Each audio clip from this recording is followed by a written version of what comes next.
क्या आप जानते हो कि ये जो स्टैचू ऑफ लिबर्टी है ये बहुत ही बड़ा और विशाल है। तो अगर ये स्टैचू ऑफ लिबर्टी इतना बड़ा और विशाल है तो फिर ऑफकोर्स इसका पैर भी बहुत ही बड़ा होगा। लेकिन क्या आप जानते हो कि अगर इसके पैर का एक हाई हील्स मतलब कि जूता बनाया जाए तो फिर कितने नंबर का जूता स्टैचू ऑफ लिबर्टी के पैर में फिट होगा। मतलब कि कितने नंबर का जूता चाहिए स्टैचू ऑफ लिबर्टी के पैर में फिट कराने के लिए। और क्या आप जानते हो कि आपको कभी भी एक च्युइंगम को निगलना नहीं चाहिए। मतलब कि आपको कभी भी एक च्युइंगम को निगल जाना नहीं चाहिए। और ये क्यों, इस बात को आप वीडियो में आगे जानने वाले हो। और आज आप मेडिकल साइंस की कुछ अमेजिंग मिस्ट्रीज को जानने वाले हो।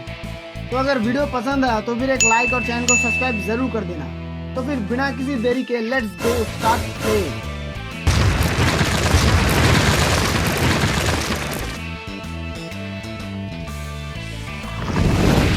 क्या आप जानते हो कि एवरी चाइल्ड मतलब कि हर बच्चा 300 बोन्स को लेके जन्म लेता है। मतलब कि 300 हड्डियां लेके जन्म लेता है। मतलब कि आप, हम और हम सब 300 बोन्स लेके जन्म लिया है।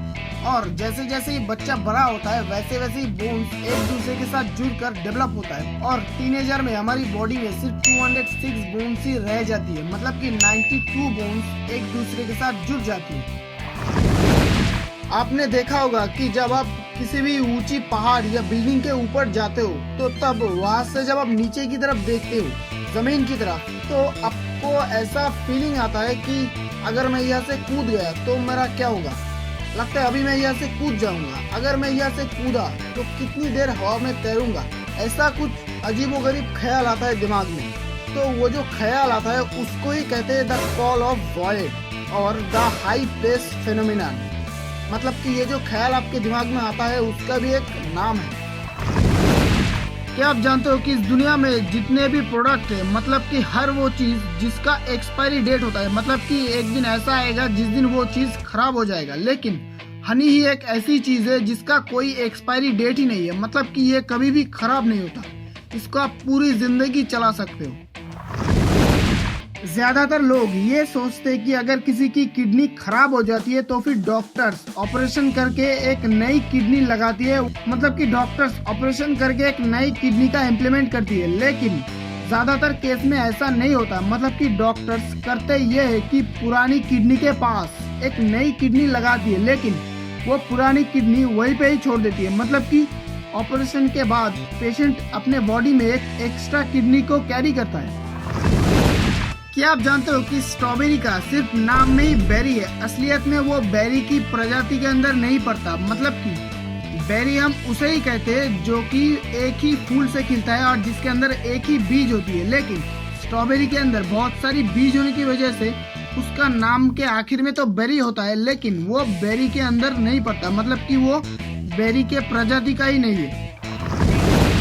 क्या आप जानते हो कि एक सर्वे से ये पता चला है कि ज्यादातर केसेस में फीमेल से ज्यादा मेल्स कलर ब्लाइंड होते हैं। मतलब कि उम्र के साथ साथ फीमेल से ज्यादा मेल्स कलर ब्लाइंड होते हैं। इसका कारण है मेल्स का जेनेटिक स्ट्रक्चर का। मतलब कि उनके जीन्स में सिर्फ एक ही एक्स क्रोमोसोम होता है और जो कि उम्र के साथ साथ वीक हो जाता है और इसी के चलते मेल्स कलर ब्लाइंड होते हैं। लेकिन फीमेल्स में ऐसा नहीं होता। मतलब कि फीमेल्स के जीन्स में 2 एक्स क्रोमोसोम होता है और उम्र के साथ साथ एक एक्स क्रोमोसोम वीक पड़ने के बाद ही दूसरा एक्टिव हो जाता है। मतलब कि एक के बाद दूसरा है प्रोटेक्शन देने के लिए। इसी के लिए ज्यादातर केसेस में मेल्स ही कलर ब्लाइंड होते हैं, फीमेल्स बहुत ही कम होता है। क्या आप जानते हो कि females dragonfly males dragonfly से बचने के लिए मरने का नाटक करती है। मतलब कि जब फीमेल्स ड्रैगन फ्लाई देखती है कि कोई मेल्स ड्रैगन फ्लाई उनकी तरफ आ रही है तो तब फीमेल्स ड्रैगन फ्लाई मरने का नाटक करती है और मरे हुए ड्रैगन फ्लाई को देखने के बाद मेल्स ड्रैगन फ्लाई कहीं और चली जाती है। और इसी तरकीब से females dragonfly males dragonflies को चकमा देती है। एग पहले आया कि चिकन पहले आया, चिकन पहले आया कि एग पहले आया। हर कोई जानना चाहता है इस सवाल का जवाब। लेकिन और YouTube में आपको बहुत सारी वीडियोस मिल जाएंगे इसके ऊपर। लेकिन असलियत कुछ और है। करोड़ों साल पहले जब डायनासोर हुआ करते थे तो तब ऐसा उड़ने वाला डायनासोर होता था जो कि अंडे देती थी और अंडे देने के बहुत दिनों बाद उस अंडे से बच्चा निकलता था। लेकिन कुछ जेनेटिक चेंज और नेचर चेंज की वजह से उस एग में से मुर्गे की प्रजाति का जन्म हुआ, मतलब कि चिकन की प्रजाति का जन्म हुआ और ऐसे ही प्रोसेस चलता गया, chicken egg chicken egg chicken egg. मतलब कि इस दुनिया में पहले एग आया उसके बाद चिकन आया। मतलब कि इस सवाल का जवाब है पहले एग आया उसके बाद चिकन। आपने देखा होगा कि ज्यादातर लैब एक्सपेरिमेंट के लिए माउस को लिया जाता है, मतलब कि माउस को ज्यादातर लैब एक्सपेरिमेंट के लिए ही चूज किया जाता है। इसका कारण है माउस की जेनेटिक स्ट्रक्चर इंसानों की जेनेटिक स्ट्रक्चर से बहुत ही मिलता जुलता है, लेकिन बंदर और शिंपैंजी की जेनेटिक स्ट्रक्चर माउस से भी ज्यादा मिलता है इंसानों से। लेकिन बंदर और शिंपैंजी बहुत ही रेयर एनिमल्स है, इसलिए माउस को ही इस काम के लिए लिया जाता है। लेकिन जब ज्यादा इमरजेंसी पड़ता है तो तब बंदर और शिंपैंजी को एक्सपेरिमेंट के लिए ही चूज किया जाता है। क्या आप जानते हो कि आपके पेट के अंदर जो डाइजेस्टिव सिस्टम होती है वो डाइजेस्टिव सिस्टम एक छोटी सी रेजर ब्लेड को भी पिघला सकता है। मतलब कि आपके पेट के अंदर की डाइजेस्टिव सिस्टम एक छोटी सी रेजर ब्लेड को भी पिघलाने की ताकत रखता है। इसका कारण है आपके पेट के अंदर बहुत सारी मतलब कि ज्यादा मात्रा में हाइड्रोक्लोरिक एसिड की मौजूदगी, और ये हाइड्रोक्लोरिक एसिड आपके पेट के अंदर खाने को डाइजेस्ट करने में आपकी मदद करता है। क्या आप डाइजेस्टिव सिस्टम को कंट्रोल में रखने के लिए हेल्प करती है और उसके बॉडी टेम्परेचर को भी कंट्रोल में रखती है। तो अगर इसके अंदर बहुत ही ज्यादा मात्रा में फैट होती है तो फिर ऊंट पानी कहाँ कलेक्ट करके रखते हैं? ऊंट पानी कलेक्ट करके रखते हैं अपने ब्लड के अंदर, मतलब कि उसके ब्लड के मॉलिक्यूल्स के अंदर पानी कलेक्ट होके रहती है, जो कि इमरजेंसी के टाइम पर उसके काम आती है और वो बहुत दिनों तक पानी नहीं पी के भी रह सकता है।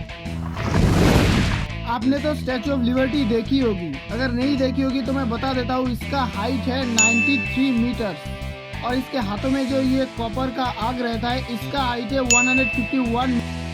मतलब कि आप समझ ही चुके हो ये कितना बड़ा है। और अगर आप मार्केट से कोई जूता या शू खरीदते हो तो फिर वो जूता और शू होता है 7 नंबर 8 नंबर या 9 नंबर का, लेकिन स्टैचू ऑफ लिबर्टी इतनी बड़ी है तो अगर इसके पैर का अगर जूता बनाया जाए तो फिर वो जूता होगा 879 नंबर, मतलब कि 879 नंबर का जूता उसके पैर पे फिट आएगा और ये जूता किसी छोटे से बोट के जैसा बड़ा होगा। तो अगर आपको वीडियो पसंद आया तो फिर वीडियो को एक लाइक और चैनल को सब्सक्राइब और बेल आइकन को भी जरूर प्रेस कर देना लेटेस्ट वीडियो सबसे पहले पाने के लिए।